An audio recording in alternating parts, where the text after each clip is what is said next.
Cinema में interval क्यों होता है और इसकी शुरुआत कब हुई?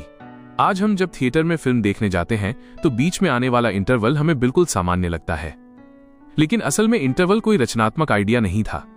ये एक मजबूरी से शुरू होकर परंपरा बना। इंटरवल की शुरुआत कैसे हुई? वजह थी तकनीक। 1900 के शुरुआती समय में फिल्में सेल्यूलॉइड रील पर चलती थीं।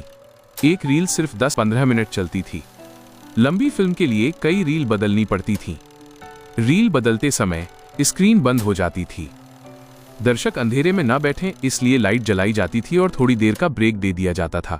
यही ब्रेक धीरे धीरे इंटरवल कहलाने लगा। थिएटर की परंपरा का असर। फिल्मों से पहले लोग नाटक और पारसी थिएटर देखते थे। नाटक लंबे होते थे, बीच में सेट बदलने के लिए ब्रेक होता था। कलाकारों और दर्शकों दोनों को आराम मिलता था। जब सिनेमा आया तो उसने यही तरीका अपना लिया। आज भी इंटरवल क्यों रखा जाता है? अब डिजिटल जमाना है, रील बदलने की जरूरत नहीं है, फिर भी इंटरवल बना हुआ है। इसके 3 साफ कारण हैं।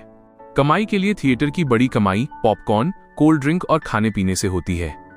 इंटरवल के बिना ये बिक्री मुश्किल हो जाती है। कहानी के लिए भारतीय फिल्मों में इंटरवल कहानी का सबसे अहम मोड़ होता है।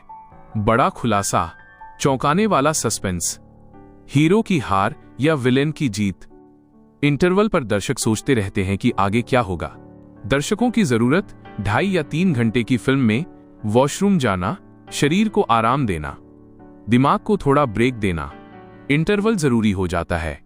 भारत और हॉलीवुड में फर्क। हॉलीवुड ज्यादातर फिल्में बिना इंटरवल चलती हैं।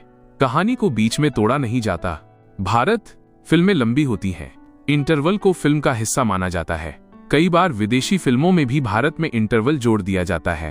एक रोचक बात, राज कपूर की कुछ फिल्में इतनी लंबी थीं कि एक इंटरवल काफी नहीं था। संगम 1964, मेरा नाम जोकर 1970। इन फिल्मों में 2 इंटरवल रखे गए थे।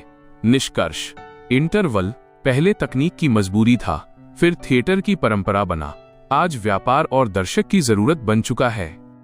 यही वजह है कि सिनेमा में इंटरवल आज भी जिंदा है।